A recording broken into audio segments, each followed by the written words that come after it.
My name is Ethan, and I was 31 years old when this happened. At the time, my wife Rachel and I were trying to escape the hustle of Des Moines and start a quieter life. We both worked remotely, so we didn't need to stay tied to a large city. After several months of searching for properties, we found an old house in a small town in rural Iowa for a price that seemed impossible. It was a two-story house built in the 1940s, with a large backyard and a detached garage. It needed a few repairs, but nothing major. The price was far below anything similar in the area. We asked several times whether there were any structural problems or complicated history connected to the property, but everything appeared normal in the paperwork. A few weeks after moving in, we began to notice how small the town really was. Everyone seemed to know everyone else. The same people showed up at the post office, the grocery store, the pharmacy, and local events. It wasn't necessarily unpleasant. In fact, at first it felt welcoming. Neighbors brought pies, offered help, and always stopped to chat. But there was one curious thing that started happening almost immediately. Whenever someone found out we were new in town, they ended up mentioning the same butcher shop. It didn't matter who it was, a neighbor, a gas station employee, the woman at the bank, or even a mail carrier. They all said essentially the same thing. If we ever needed to buy meat, we should go to the Hargrove family butcher shop. At first, we didn't think much of it. In small towns, it's common for everyone to recommend the same long-standing local business. A few weeks later, we decided to check it out. The butcher shop was located on a side street near downtown. It was an old red brick building with a weathered sign. When we walked inside, the smell of fresh meat and smoking wood was strong, but nothing unusual. The owner was a man named Walter Hargrove, probably in his 60s, extremely polite. He seemed to know practically every customer by name. While we waited for our order, we noticed something interesting. Almost everyone who walked in stopped to talk with him for a few minutes before leaving. It felt more like a town gathering place than a simple butcher shop. The quality of the meat really was excellent. Rachel loved the cuts, and we started buying from him regularly. But as the months passed, I began noticing something strange. Whenever someone praised the butcher shop, nobody ever mentioned where the cattle came from. In Iowa, that's normally a common topic of conversation. Farms are part of everyday life. Whenever I asked which farm supplied the shop, the answers were vague. Some people said it came from property owned by the family. Others quickly changed the subject. A few simply responded that the Hargroves had been there for generations and knew what they were doing. At the time, I thought it was just a quirky local habit. Today, I wish I had paid much closer attention. A few months after moving, we had settled comfortably into the town's routine. I worked from home during the day and usually handled errands in the afternoon. On a Thursday in the fall, a storm front moved through the region. The wind had been strong since early afternoon, and the town's power flickered several times. Near the end of the workday, Rachel asked me to stop by the butcher shop because she planned to prepare dinner for some friends who were coming to visit over the weekend. When I arrived, business was slower than usual. The sky was dark even though it wasn't night yet, and thunder could be heard in the distance. While I waited for my order, the power went out completely. The place was plunged into darkness for a few seconds before several emergency lights came on. Employees immediately started moving around to check the refrigerators. Walter seemed irritated but not exactly concerned. He apologized to the customers and said the electricity would probably return soon. Since I had been a regular customer for a while, I offered to help move some boxes if necessary. He politely declined, but mentioned that he was going to check the back of the building. A few minutes later, I noticed a side door near the counter standing open, probably because of the confusion caused by the outage. I'm not exactly sure why I decided to go over there. Maybe it was simple curiosity. Maybe it was because I was standing around with nothing to do while waiting for the power to return. I walked through the doorway and found a narrow hallway lit only by red emergency lights mounted near the ceiling. The air was much colder in that part of the building. The hallway ended at two metal doors. I heard voices coming from behind one of them and assumed the employees were working inside. When I pushed open the other door, I was hit by such a powerful blast of cold air that my glasses immediately fogged up. It was clearly a refrigerated storage room. The emergency lighting inside was even dimmer. There were stacks of plastic crates piled almost to the ceiling, and several metal shelving units occupying most of the space. My original intention was simply to close the door and return to the front of the store, but as I turned to leave, something caught my eye on a shelf, partially hidden behind several unmarked boxes. It looked like a wristwatch. I found that strange because it made no sense for something like that to be stored alongside the rest of the inventory. I walked closer for a better look. Then I realized it wasn't just a watch. When I got closer, I saw a small transparent plastic container hidden behind the other boxes. Inside were various personal belongings mixed together: a wristwatch, 2 folded wallets, a set of keys, several rings, and what appeared to be a gold chain. My first thought was that it might be a lost and found box, but that didn't make sense. The items were tossed together haphazardly, with no labels, no identification, and hidden in an area where no customer would ever have access. I picked up one of the wallets to see if there was any identification inside that could explain the situation. Before I even opened it, I noticed there were more containers like it behind the first one. Some were closed, others were partially open. My discomfort immediately increased. I remember the constant hum of the refrigeration compressors and the cold cutting through my jacket as I stared at them. When I opened the wallet, I found a driver's license issued in the state of Iowa. The name meant nothing to me at the time, but the photo showed a relatively young man. The problem was the issue date. The license wasn't old. It looked like it had been in use recently. While I was trying to understand what I was looking at, I heard the cold room door open behind me. The metallic sound echoed throughout the space. I turned around so quickly that I nearly dropped the wallet. One of the employees was standing in the doorway watching me. He was a young guy I had seen several times at the butcher shop, probably in his early 20s. He didn't look angry or surprised. He looked nervous, very nervous. For several seconds, neither of us said anything. Then he asked what I was doing in there. The way he asked immediately made me uncomfortable.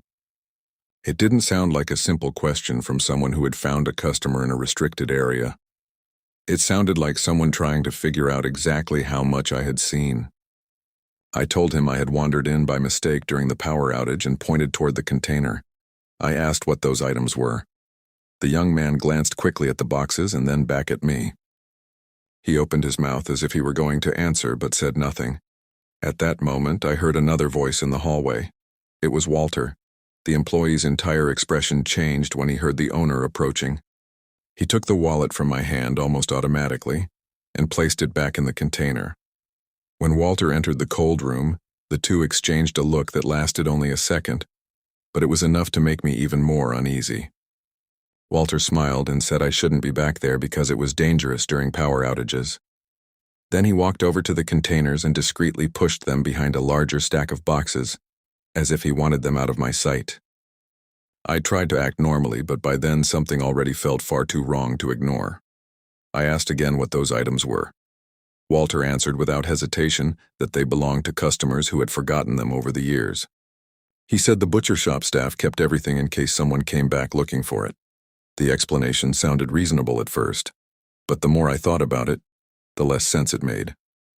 I had seen multiple wallets, multiple sets of keys, and numerous personal belongings mixed together. It didn't look like a small collection of occasionally forgotten items. Besides, why keep them hidden in a refrigerated storage room behind unmarked boxes? As we walked back to the front of the store, I tried to continue the conversation casually. I asked whether many people lost wallets in town. Walter simply replied that small towns collect strange stories over the years. Then he completely changed the subject. Shortly afterward, the power came back on, and I left. During the drive home, I couldn't stop thinking about the employee's expression when he found me inside the cold room, or the look exchanged between him and Walter. I told Rachel everything that night. She thought it was strange, but believed there was probably a simple explanation I wasn't seeing. I wanted to believe that too. But then I decided to research some of the names I had managed to memorize when I looked at the documents.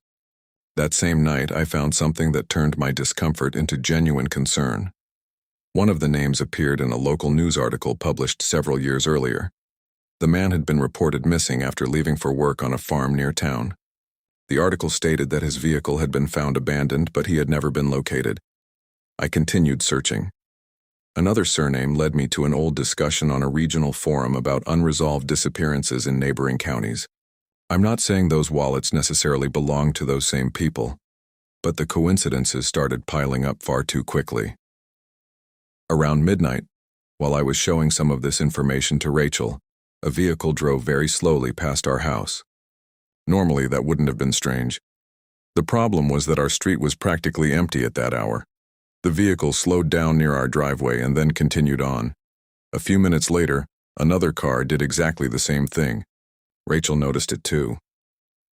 We both walked to the living room window and watched. The second vehicle disappeared at the end of the street without stopping. Maybe it was a coincidence. Maybe it had nothing to do with the butcher shop. But for the first time since moving to that town, I felt like someone might be paying attention to us. And the next morning, when I went outside to collect the mail, I found something tucked beneath the windshield wiper of my car that turned that feeling into something much harder to ignore. It was a folded piece of paper with no envelope, tucked under the windshield wiper. At first, I assumed it was an advertisement or some notice from the town. But when I opened it, I found only a single handwritten sentence. Not everything you find needs to be brought home. There was no signature, no name, and no other information. The paper looked like it had been torn from an ordinary notepad. I stood there staring at it for several seconds. Rachel came outside shortly afterward and read the message too. Neither of us said much because we had both reached the same conclusion. It had something to do with the butcher shop. I hadn't told anyone except her about what I had seen in the refrigerated storage room. I still tried to rationalize the situation. Maybe some teenager was playing a prank. Maybe someone had overheard comments I made without me realizing it. But I didn't truly believe that. That afternoon, I decided to drive to the county sheriff's office. I brought a photo of the note and explained everything that had happened. The deputy who spoke with me listened carefully, but his reaction was strange. He showed no interest in the containers or the documents. He only asked repeatedly whether I was certain the items had been inside the refrigerated room. When I told him yes, he remained silent for several seconds and then said there was probably a simple explanation. The conversation ended far too quickly. As I left, I had the impression he wanted to close the matter as soon as possible. That night, I had already decided to leave the whole thing behind. Rachel wanted to forget about it too. But around 9 o'clock, I received a call from an unknown number. I answered, expecting it to be a work client. For several seconds, all I heard was static. Then a male voice said only, "Stop looking." The call ended immediately. I stared at the phone, unsure what to do. It was the final piece I needed to understand that something was genuinely wrong. The next morning, before sunrise, we packed clothes, important documents, and a few personal belongings into the car and drove to Rachel's sister's house in Cedar Rapids. We never spent another night in that town. A few weeks later, we put the house up for sale, even though we lost money in the process. Before completing the sale, I researched the property further and discovered something the realtor had never mentioned. The previous owners had moved out suddenly less than a year after buying the house, and the owners before them had done exactly the same thing. Maybe it was all just a series of strange coincidences. Maybe there is a completely innocent explanation for the items hidden in that refrigerated room. Honestly, I don't know.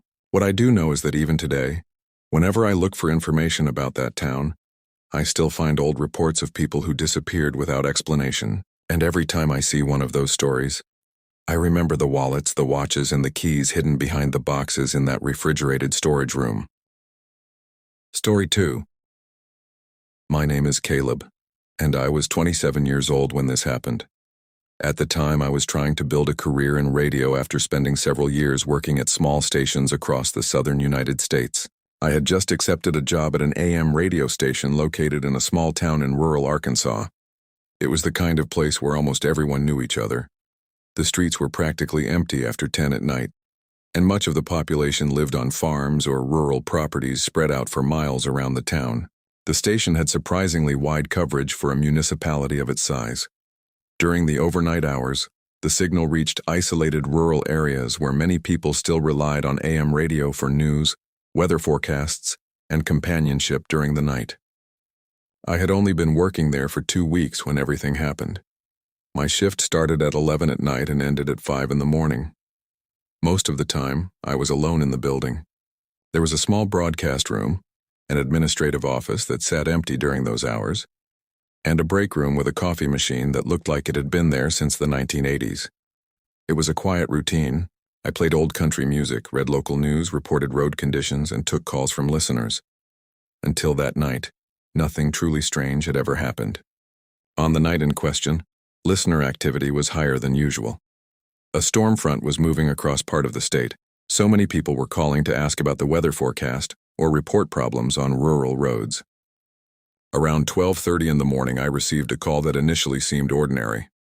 An older man asked my name, confirmed that I was the new host, and then asked a strange question. He wanted to know whether I was familiar with certain long-standing families in the area. I replied that I was still getting to know the town. There was a brief silence before he said something that left me confused.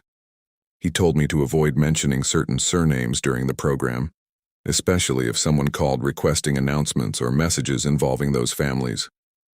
When I asked why, he simply replied that it would be better for me not to get involved in old town matters. I assumed it was some sort of local rivalry and continued the show as normal. But about 20 minutes later, another listener called. Then another. None of them seemed to know one another. Even so, all of them repeated versions of the same warning.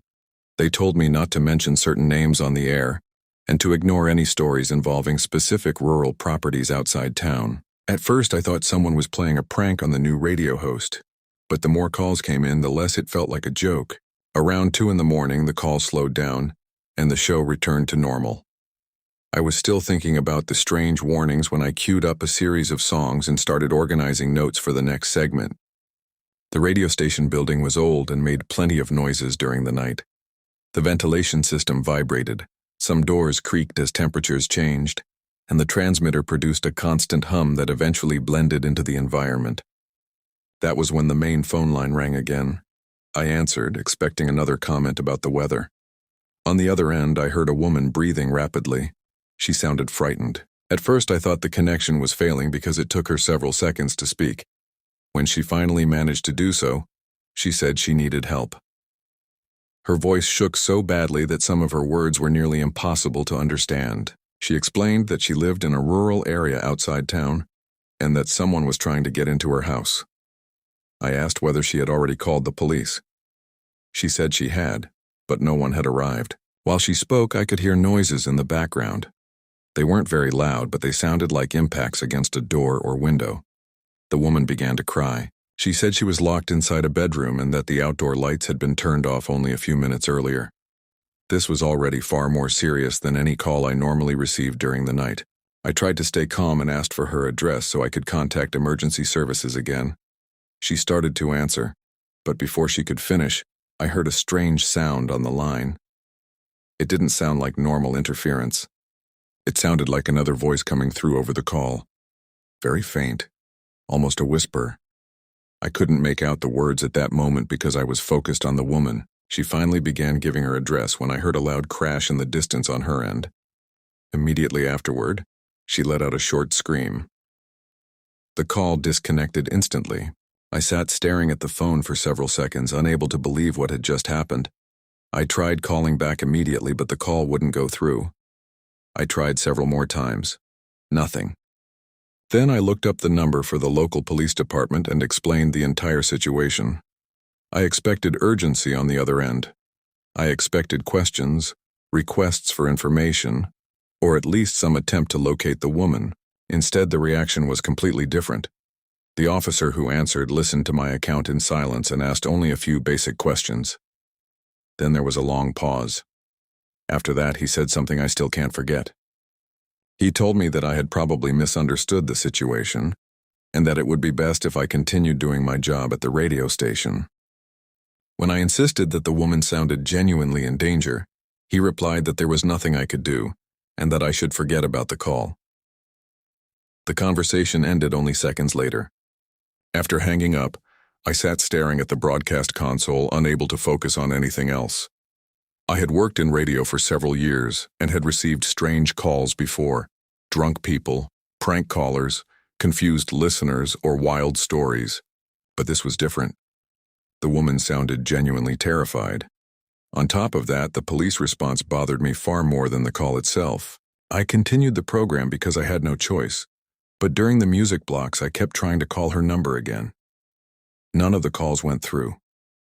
Sometimes the line seemed completely dead. Other times the connection simply failed. The rest of the night passed strangely. Very few calls came in after that, and the ones that did were brief. Some listeners sounded nervous when they realized I was still on the air. One man even asked whether I had received any unusual calls that night. When I answered yes, he immediately hung up. Around 4 in the morning, I began mentally reviewing everything that had happened. That was when I remembered the strange noise I had heard before the call disconnected. Since all broadcasts were automatically recorded by the station, I decided that once my shift ended, I would listen to that section again to better understand what had happened. Shortly after 5 in the morning, the program ended. The sky was beginning to brighten and a light rain was falling over the nearly empty parking lot outside the station. Instead of going home, I went straight to the small room where the system stored recorded broadcasts. I located the time of the call and put on a pair of headphones. The first playback sounded almost exactly as I remembered it live. The woman speaking, the background noises, and then the call abruptly ending. But when I increased the volume and rewound a few seconds before she started giving her address, I noticed something that made me stop the recording immediately. There were voices in the background, not inside the woman's house, on the phone line itself. They were extremely faint, almost hidden beneath the main audio. I put the headphones back on and listened several times. I couldn't understand everything, but 2 things became clear. There were at least 2 different voices, and they were saying an address. The same address the woman began to provide only seconds later. The difference was that those voices said it first, several seconds before she even opened her mouth to give her location. I remember taking off the headphones and staring at the computer screen, trying to find a logical explanation. I considered a technical malfunction. I considered crossed phone lines. I considered faulty equipment. But none of those explanations accounted for the fact that those voices knew the address before the woman herself mentioned it. I spent nearly an hour replaying that section of the recording. The more I listened, the more uncomfortable I became. The voices were real. There was no doubt about it. They were faint but clear enough to identify when the volume was turned all the way up. I wrote the address down on a piece of paper and decided to make one final attempt before leaving. I called the local police department again and explained what I had found in the recording. This time the officer who answered didn't seem surprised. In fact, he remained silent for several seconds before responding. I asked whether anyone had gone to the woman's residence. I asked whether she was okay. I even asked whether the address actually existed. None of those questions received a direct answer. Instead, he asked why I was still involving myself in the matter. Then he told me I was new in town and that some stories were better left forgotten. Before I could press him further, he ended the call. That was the moment I began feeling something I hadn't felt until then. Fear. Not fear of the recording. Not fear of the woman. Fear of the people who seemed determined to make sure nobody talked about it. By the time I finally left the station, it was morning. The rain had stopped and some businesses were beginning to open.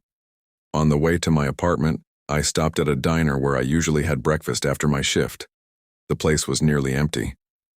While waiting for my order, I overheard 2 men talking at a nearby table.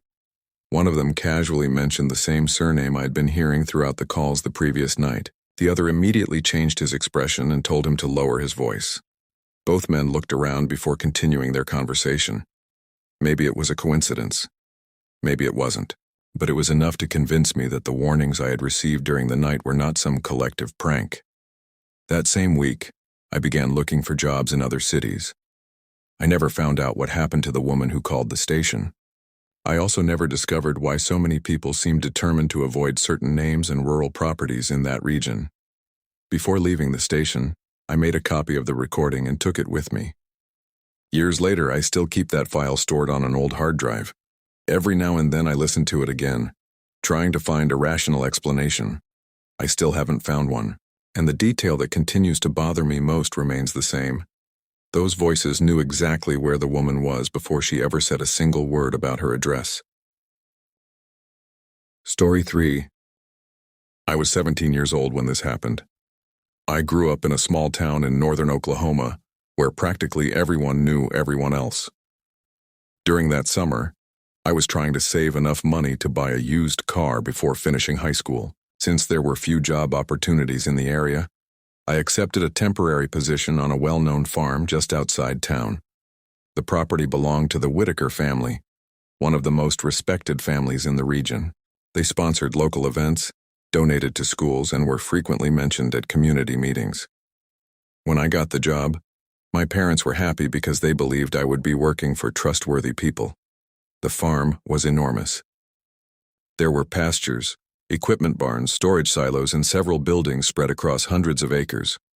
My work mostly involved repairing fences, feeding animals, and helping with general maintenance tasks. The work was hard but straightforward. The Whitakers treated me well, and the other employees seemed to enjoy working there. During the first few weeks, everything went normally. It was only after some time that I began to notice something that nobody talked about directly, but everyone seemed to understand without needing to explain. Near the northern edge of the property, there was an old barn separated from the other buildings. Unlike the rest of the structures, it appeared abandoned. The wood was dark and weathered. Some of the windows were covered with boards, and most of the paint had long since disappeared. Even so, the roof was in good condition, and the structure received regular maintenance. I noticed this because I frequently saw fresh tire tracks near the building and doors that appeared to be well maintained. The strange thing was how the employees reacted whenever someone mentioned that barn. The first time I asked what it was used for, one of the workers simply replied that I didn't need to worry about it. On another occasion, an older employee told me never to go inside without permission. I assumed it was some dangerous storage area, or perhaps a building with structural issues. But people's reactions seemed far too extreme for something that simple. As the weeks passed, I realized that nobody ever went near the place, not even the supervisors. During the day, it looked like nothing more than an old forgotten building tucked away in a corner of the farm. But a few nights later, I started hearing something that completely changed the way I viewed that barn. At the time, I was temporarily living in a small house used by seasonal employees on the farm itself. It was easier than driving back and forth from town every day. The house was located far from the Whitakers' main residence, near several storage buildings. One night, I woke up around 11:30 because of the sound of an engine. That wasn't entirely unusual. Farms operate on strange schedules. But something caught my attention. The vehicle was moving slowly and without its headlights on. I got out of bed and went to the window. I could only make out silhouettes because of the darkness, but I saw a pickup truck traveling down the dirt road that led toward the old barn. A few minutes later, I heard another engine, then another. None of them used headlights during the final approach. I watched until the vehicles disappeared behind the trees. The next morning, I casually asked one of the employees whether there was some kind of nighttime activity in that part of the farm. His reaction was immediate. He became visibly uncomfortable and told me I should focus on my own work. That only made me more curious. Over the following days, I started paying closer attention. I realized the vehicles appeared on multiple different nights, always late, always discreetly, always heading toward the same barn. A week later, I decided to find out what was going on. It wasn't a smart decision, but I was a teenager and convinced I would find some simple explanation. That night, I waited until I heard the engines again. When the vehicles began arriving, I left the employee house and walked across the property carrying a small flashlight that I kept turned off most of the time. The sky was clear, and there was enough moonlight to see the main paths. The closer I got to the barn, the more voices I could hear. There weren't many. It sounded like a few men speaking quietly among themselves. Hidden behind an old fence, I counted at least 4 pickup trucks parked near the building. Some clearly belonged to well-known people in town. I recognized one because I often saw it parked outside a local hardware store. That confused me. What would such familiar members of the community be doing gathered there in the middle of the night? I continued moving closer until I reached the side of the barn. There was a narrow gap between 2 weathered wooden boards in the wall. When I realized I could see part of the interior through the opening, I slowly leaned forward and looked inside. The interior of the barn was lit by several light bulbs hanging from the ceiling. The lighting wasn't bright, but it was enough for me to recognize several people, and that was exactly what frightened me first. I knew some of those men. Not personally, but from seeing them around town. There was a local business owner, a farmer who frequently appeared at community events, and at least 2 other people I had seen at school meetings and high school football games. None of them appeared drunk or out of control. Quite the opposite. They all behaved with an unsettling calmness. In the center of the barn sat a simple metal chair, and someone was sitting in it. The person's hands were tied behind their back. I couldn't clearly see their face because of the angle and the distance from the opening. I also couldn't hear the entire conversation. But it was obvious that the atmosphere was serious. Nobody looked like they were attending a normal meeting. My heart started pounding so hard I could feel it in my ears. For several seconds I tried to understand what I was seeing. My mind searched for a rational explanation. Maybe it was some absurd prank. Maybe it was some kind of staged event. But nothing about the body language of the people inside looked like a joke. Then the person tied to the chair tried to move. The sound of metal scraping against the floor echoed throughout the barn. Several of the men immediately turned toward them. That was when I realized something even worse. The person in the chair looked frightened, not annoyed, not participating in some game, genuinely frightened.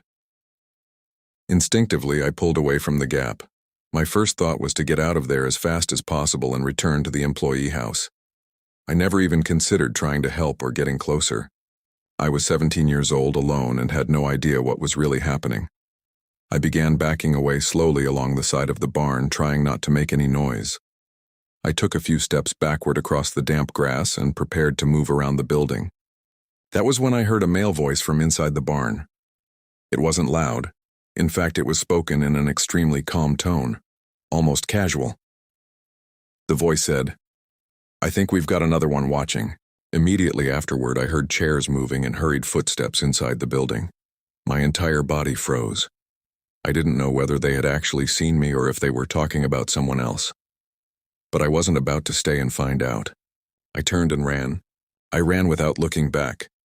I don't remember exactly where I went during those first few seconds. I only remember the sound of my boots hitting the dry ground, my breathing growing heavier, and the feeling that someone could be right behind me. The farm felt completely different at night. Places I knew well during the day had become shadows and silhouettes that were difficult to identify.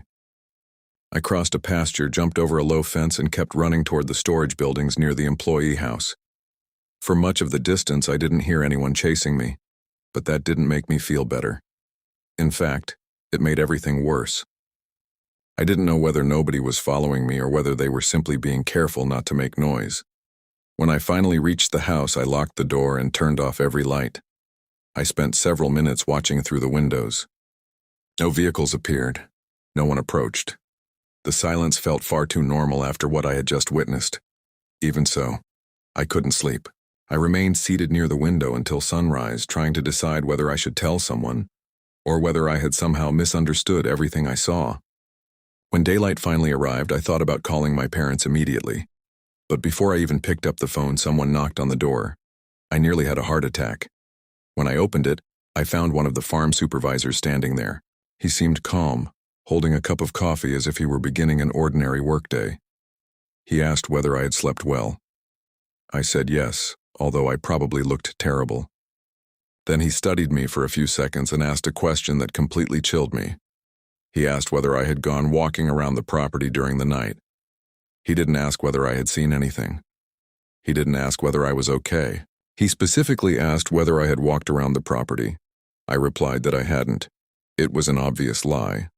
The man continued staring at me for several seconds before smiling and saying that it was important for employees to remain in their accommodations after a certain hour for safety reasons. Then he walked away as though nothing had happened. The moment he left, I started packing my things. I didn't wait for my contract to end. I didn't wait to receive the rest of my pay.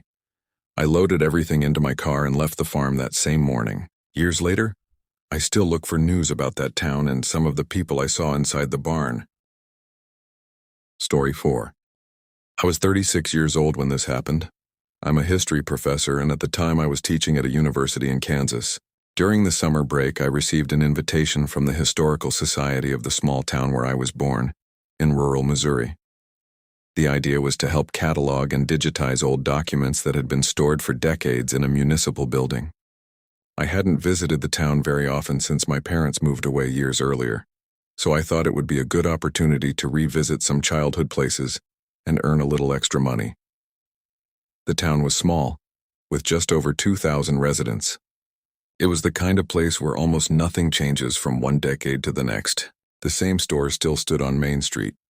The same houses remained occupied by the same families, and practically every surname was familiar to anyone who had grown up there.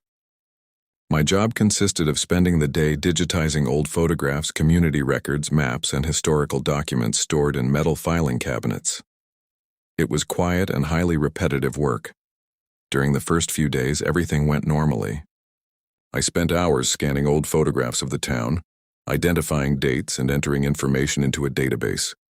It was during the afternoon of the third day that I noticed something strange. I was reviewing a series of photographs taken between the 1950s and the 1990s.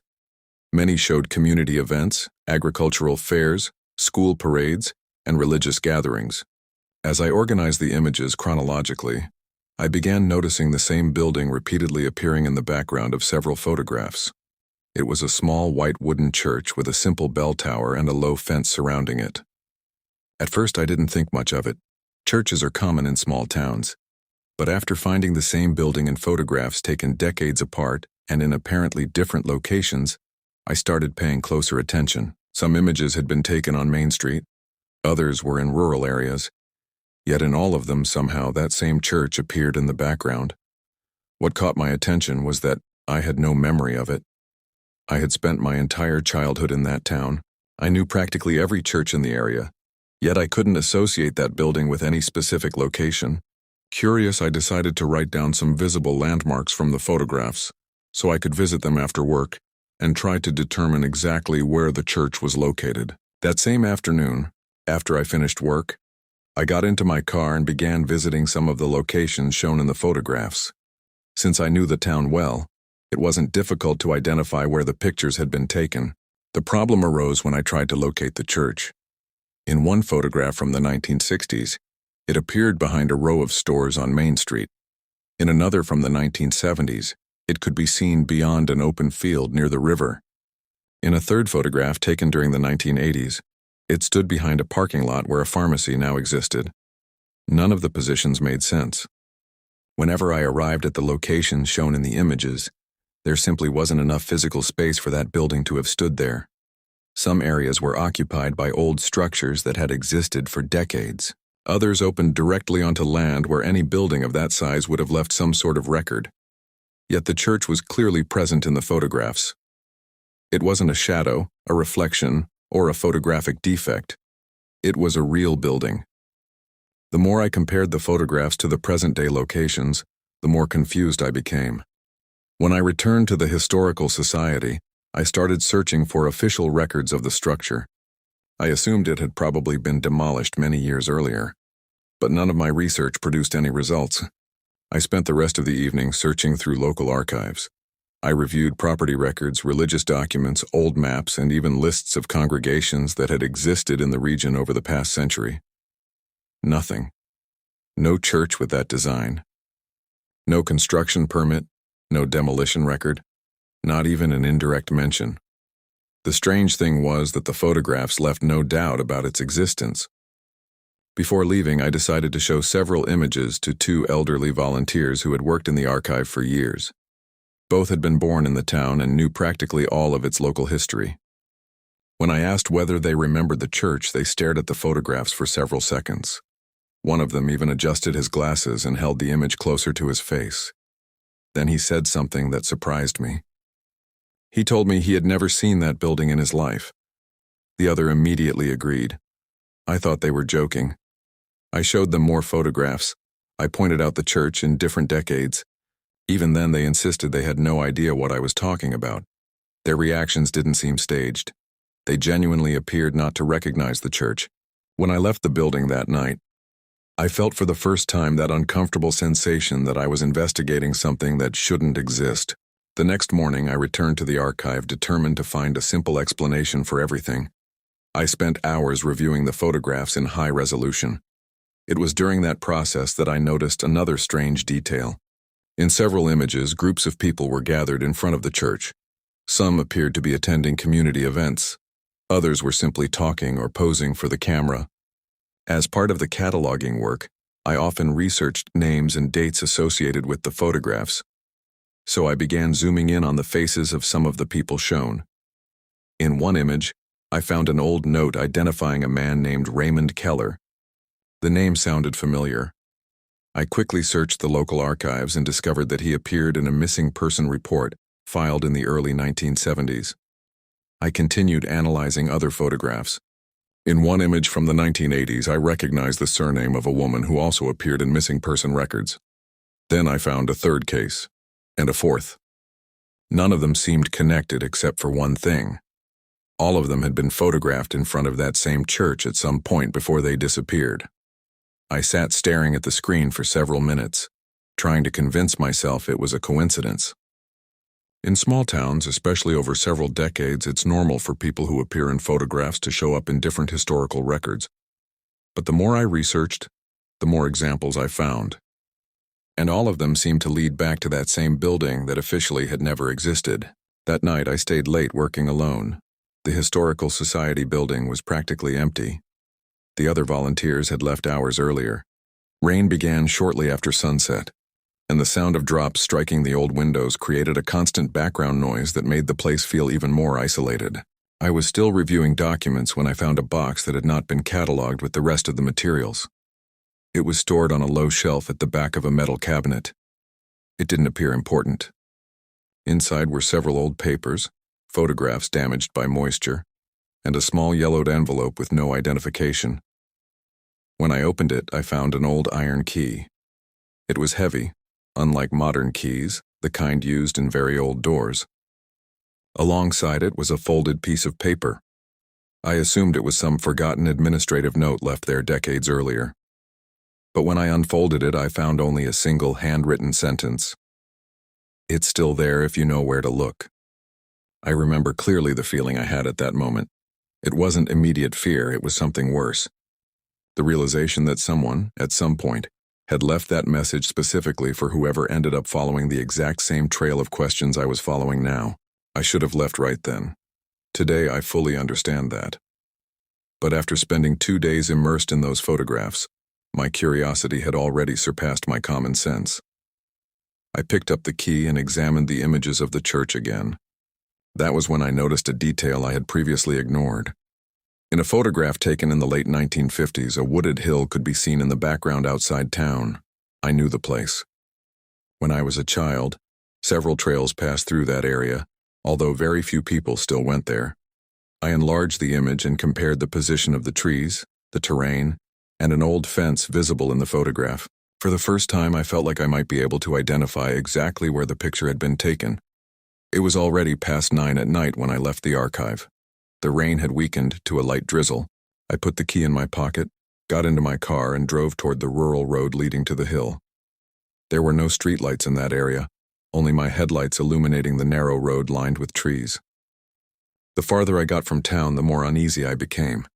I kept telling myself I was simply checking an absurd theory before going home. Nothing more. I parked near an old wooden fence and continued on foot using my phone's flashlight. The ground was damp from the rain, and the air carried that strong smell of wet earth and vegetation. After several minutes walking along the trail, I began recognizing landmarks that appeared in the photographs. A specific curve in the fence, a cluster of old trees, a small rise in the terrain. Then I saw something through the branches. At first, I assumed it was just a shadow or an abandoned shed. But when I moved a few yards closer, I could clearly make out the silhouette of a wooden building. My stomach dropped instantly. The shape was identical to the church in the photographs, the small bell tower, the narrow windows, the front porch. Everything was there. The building looked like it had been abandoned for a long time, yet it wasn't in ruins. It was as if it had somehow been preserved. I stood there staring at it for several seconds. I was absolutely certain that no modern map of the region showed such a structure. I also knew that local residents insisted it had never existed. Yet there it was, right in front of me. Then I noticed something else. The front door had an old-fashioned lock, exactly the right size for the key I carried in my pocket. I stood in front of the door for several minutes trying to decide whether I should use it. The rational part of my mind told me to return to my car and call someone. But another part of me wanted to understand how a building of that size could remain hidden for decades without appearing in any official records. Eventually, I took out the key. The moment I held it near the lock, I realized it fit perfectly. That gave me a sense of discomfort that is difficult to explain. Not because the door opened, but because someone had left that key with the note knowing exactly where it would be used. I slowly turned the mechanism and heard the metallic click echo through the silence of the night. I pushed the door open a few inches. The interior was dark and smelled of old wood, dust, and moisture. I illuminated the space with my phone's flashlight. Simple pews lined both sides of the room, exactly as one would expect in a small rural church. Nothing looked supernatural or impossible. In fact, everything looked strangely ordinary. The problem was the condition of the place. Despite the apparent age of the building, there were no signs of vandalism, intrusion, or severe deterioration. It was as if someone still maintained it occasionally. As I walked down the center aisle, I found something that made my entire body tense. On a side table were photographs, many photographs. When I shined the light more directly on them, I realized that many were copies of the same images I had digitized at the historical archive. Some were stored in albums, others were scattered across the table, and in nearly all of them appeared people I had already researched in missing person records. That was when I heard a sound coming from outside. It wasn't loud, just the crunch of gravel beneath tires. I immediately switched off my flashlight and froze. A few seconds later, I heard another sound, a vehicle door closing somewhere in the distance. My heart began racing. I hurried to one of the side windows and looked through a narrow gap in the wood. Lights were approaching along the same trail I had used to reach the church, at least 2 vehicles. I couldn't identify their models or license plates, but I could clearly see their headlights moving through the trees. In that moment, I realized something important. I had no idea who had left the key. I didn't know who maintained that hidden church, and I certainly didn't know who was arriving at that moment. I exited through the back door of the building and moved as quickly as possible through the woods until I reached my car without turning on any lights. I never told anyone in town what I found that night. When I returned to the archive the following morning, the box where I had found the key was gone. No employee could explain its disappearance. A few days later, I finished my work and left Missouri. To this day, I keep copies of the photographs and records I found. I don't know who maintained that church. I don't know why so many missing people appeared in photographs taken there. But I do know one thing. The building was real. I was inside it. And someone was still using that place decades after everyone insisted it had never existed. Story 5. I was 42 years old when this happened, and I worked as a sales representative for an agricultural equipment company. At the time, I spent much of the month driving through rural Texas visiting dealerships, cooperatives, and farming properties. It was a tiring routine, but I was used to it. I drove hundreds of miles every week and usually spent my nights in roadside hotels or small motels scattered along state highways. The incident happened during a business trip between small towns in West Texas. I had left early that morning and planned to reach a larger hotel near Abilene before ending the day. But a series of meetings took longer than expected, and before I realized it, I had been driving for hours after sunset. I could have continued to the next town, but I was too tired to do so safely. So I started looking for somewhere to spend the night. The problem was that I was far from the main highways. The road was narrow, practically empty, and surrounded by miles of pasture land and open fields. That was when I saw a lit sign advertising a motel a few miles ahead. The place looked frozen in time. The neon sign only worked halfway and several letters no longer lit up. The parking lot was small, surrounded by a row of single-story rooms arranged in an L shape. There was also a larger building at the back of the property, although I couldn't tell exactly what it was used for at that hour of the night. The first thing I noticed was the complete absence of vehicles. There were no pickup trucks, guest cars, or employee vehicles, just my own car parked near the office. I thought the motel might be closed, but the office lights were on. When I walked inside, I found an elderly man behind the counter. He was extremely polite. He smiled as soon as he saw me and asked where I was coming from. We talked for a few minutes while I filled out the registration form. At one point, I asked which rooms were available. Before checking anything, he immediately replied that I should stay in room 7. He said it with such certainty that I found it curious. I asked whether there was any difference between the rooms. He simply smiled and said that 7 was the most comfortable room on the property. At the time, I didn't think anything strange about it. I took the key, went to the assigned room, and tried to rest after a long day on the road. The room was simple but clean. It had a double bed, an old television mounted on a wall bracket, a small bathroom, and a window facing the rear of the property. The air conditioner was noisy, but it worked well. I took a shower, answered a few work emails, and lay down shortly before midnight. I was exhausted and assumed I would fall asleep immediately. During the first hour, everything seemed normal. The motel was quiet. There was no nearby traffic, and the isolation of the area made the place feel even more peaceful. That was exactly why the first sound caught my attention. I woke up without knowing how much time had passed. The noise seemed to come from a neighboring room.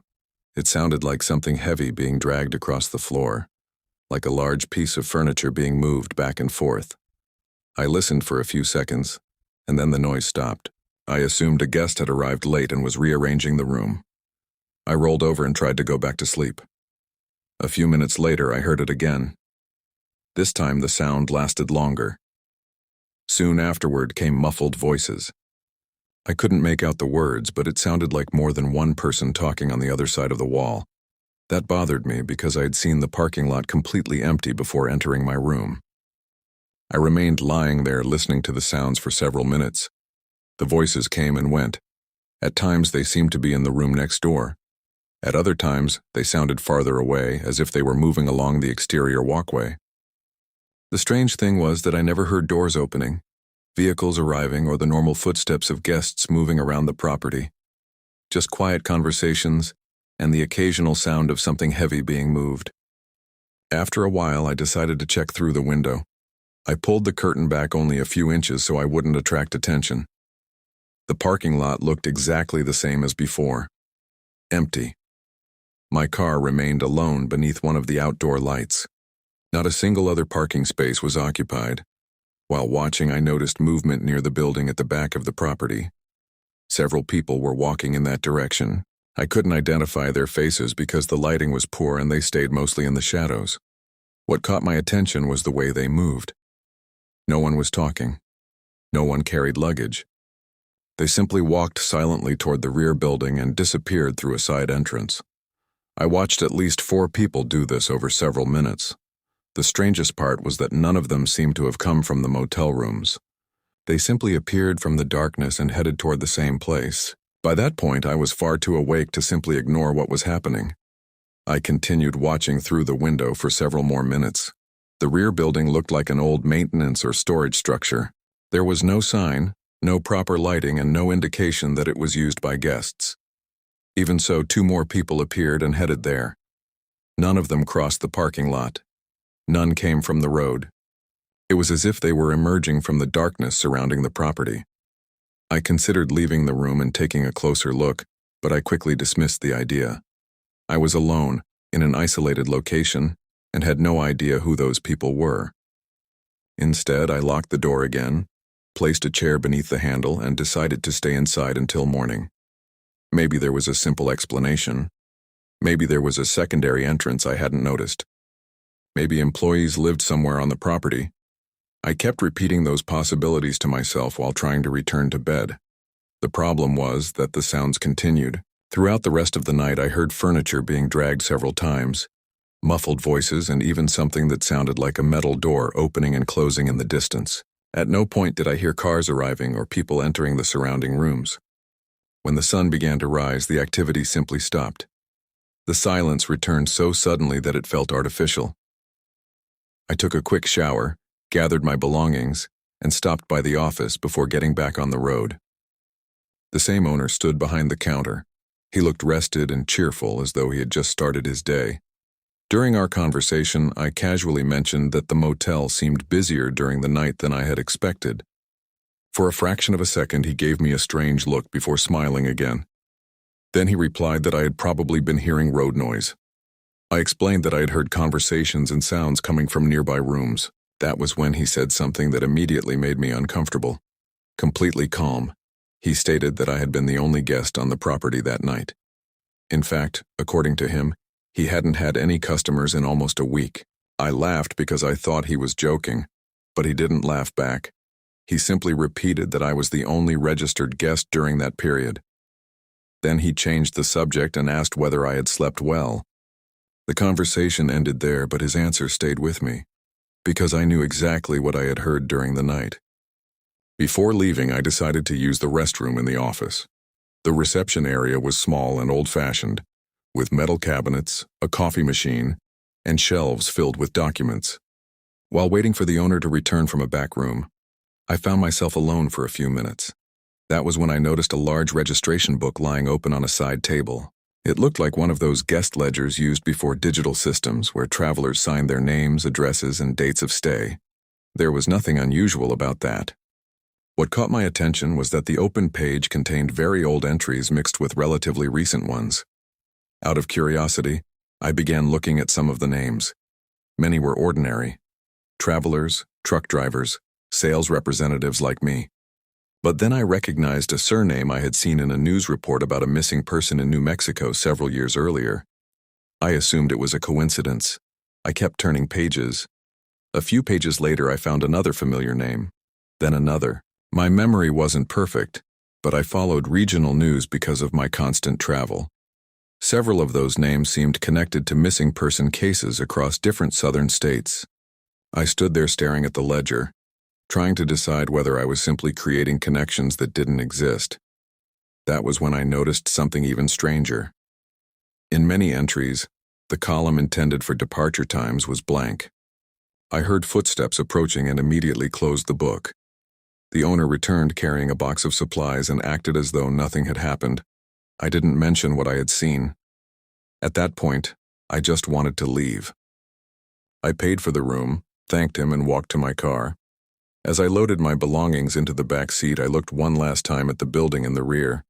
In daylight, it appeared to be nothing more than an old, unimportant storage shed. Even so, the memory of people entering it during the night remained vivid in my mind. I left the property and drove to the next town. During lunch, I stopped at a diner and began researching some of the names I had discreetly written down before leaving the motel. The more I searched, the worse I felt. Not all of them were connected to disappearances, but several genuinely appeared in old news articles involving travelers who had vanished in different states. Maybe there was a completely innocent explanation. Maybe those names were more common than I realized. Maybe the ledger was simply an old record book accumulated over decades. Honestly, I don't know. What I do know is that I never managed to forget that night, and even today, the most disturbing part isn't the ledger or the names. It's remembering that I heard people talking in the surrounding rooms, heard furniture being dragged for hours, and watched several figures enter that rear building. And according to the only man running the motel, I was completely alone on that property the entire night. Story 6. My name is Hannah, and I was 21 years old when this happened. At the time, I was studying history at a university in Pennsylvania and was looking for any internship that could help strengthen my resume. During that summer, I secured a temporary position at a municipal library located in a small town in rural Pennsylvania. I wasn't a resident there. I had moved only for the duration of the internship and was renting a simple apartment above an old store on Main Street. The town was small, surrounded by forests, farms, and secondary roads winding through hills and rural properties. The work at the library was quiet. Most of the time, I organized archives, cataloged historical documents, and helped sort old materials that would either be digitized or discarded. I loved that kind of work because I always ended up finding newspapers, photographs, and local records that were difficult to find anywhere else. During the first few weeks, nothing unusual happened. The staff were friendly. The library patrons all seemed to know each other by name, and the routine was practically the same every day. It was only toward the end of the third week that I found something that clearly did not belong among the materials marked for disposal. That morning, I was organizing old boxes stored in a rarely used archive room in the library basement. Most of them contained administrative documents with no historical value, duplicate maps, and records that had already been digitized. While examining one of the boxes, I found a cardboard tube hidden among several folders damaged by moisture. I assumed it was just another old map of the town. When I unrolled it on a table, I immediately realized it was different. It did not look like an official map. It was clearly hand-drawn. It showed rural roads, trails through the woods, private properties, and several structures identified only by symbols or abbreviations. The paper was old and yellowed, but relatively well preserved. What caught my attention most were dozens of small markings scattered across the drawing. Next to each one was a handwritten date. Some were from the 1960s, others were from the 1970s, 1980s, and 1990s. The dates covered almost 50 years. Curious, I tried to locate some of those points using modern maps of the region available in the library itself. The problem was that several of the trails and structures represented on the map simply did not exist in any current records. Some marked locations appeared to correspond to empty land or forested areas with no known buildings. The more I studied the map, the stranger the discovery seemed. At first, I thought it might have been created by an old resident documenting hunting trails, family properties, or routes that had disappeared over time.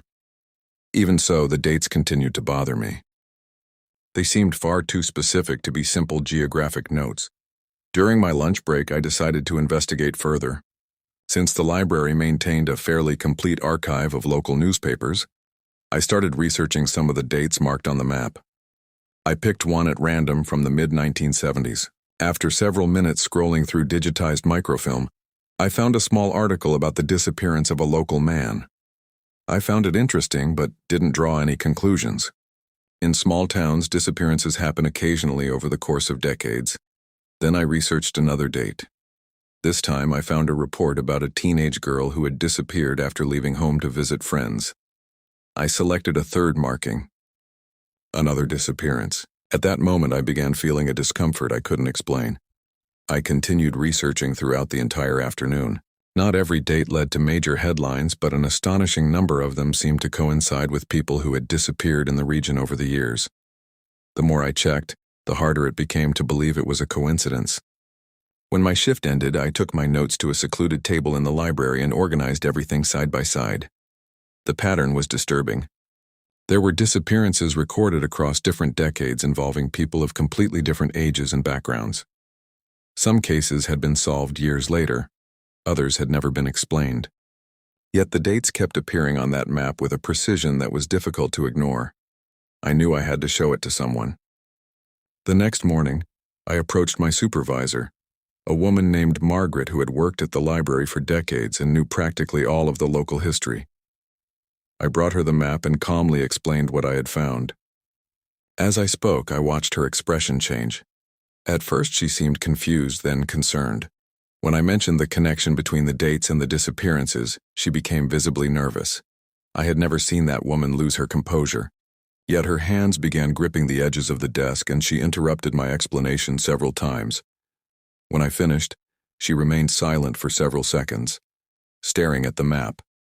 Then she said something I definitely did not expect to hear. She told me that the document should not be in the library archives and that I needed to place it immediately in the discard pile. When I asked why, she replied only that some old things were better left alone. Then she insisted the map should be destroyed. Her reaction unsettled me more than the map itself. If Margaret had simply said it was a worthless document or some old drawing with no context, I probably would have accepted that explanation. But she seemed genuinely frightened. I spent the rest of the day trying to act normally, although I couldn't stop thinking about the conversation. Before leaving, I asked again whether she knew who had created the map. She said she didn't. When I mentioned the disappearances, she immediately ended the discussion. That was when I decided not to destroy the document. Instead, I took several detailed photographs of it with my phone and took the original with me when I left the library. I know I probably shouldn't have done that, but I wanted to continue researching on my own. That night, I brought the map back to my apartment and spread it across the kitchen table. The place where I lived was small. There was a combined living room and kitchen area, a bedroom, and an exterior staircase leading directly to the street. While studying the markings again, I began noticing that some of them seemed to form a kind of route through rural areas surrounding the town. It wasn't completely clear, but there appeared to be a geographic connection between several points. It was already past 10 at night when I began feeling as though someone was watching the building from outside. Maybe it was just nerves caused by everything I had discovered during the day. Even so, I closed the curtains and checked that the door was locked. I continued working for another hour before deciding to go to sleep. I placed the folded map inside a folder on the living room table and went into the bedroom. I don't know exactly how long I slept. I woke up shortly after 2 in the morning because of a sound coming from the main area of the apartment. At first I thought it might be a neighbor using the exterior staircase. I remained still, listening carefully. Then I heard another noise. This time it sounded like something being moved very carefully. My heart started racing immediately.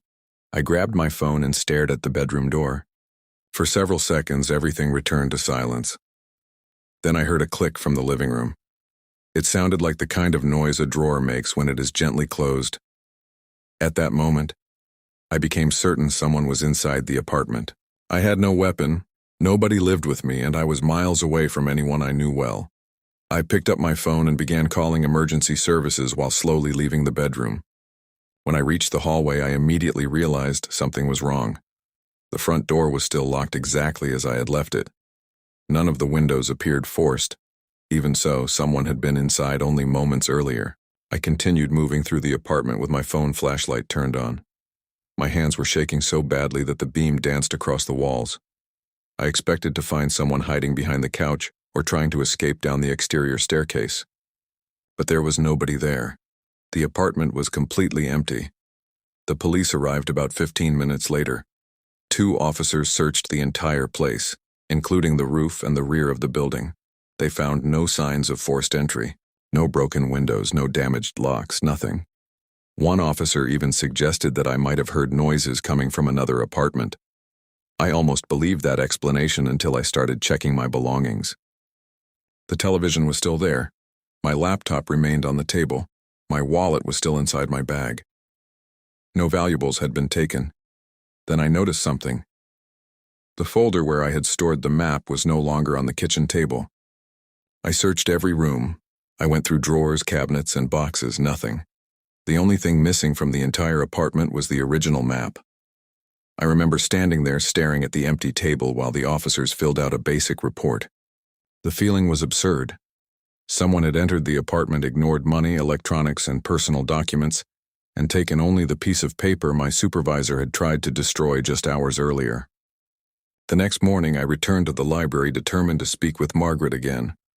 When I arrived, she looked exhausted. Before I could even begin explaining, she asked where the map was. I told her about the break-in. For the first time since I had known her, I saw something close to panic in her expression. She looked around to make sure nobody was listening and led me into an empty archive room. Once inside, she said only one thing that I have never forgotten. According to her, that map had appeared more than once over the decades.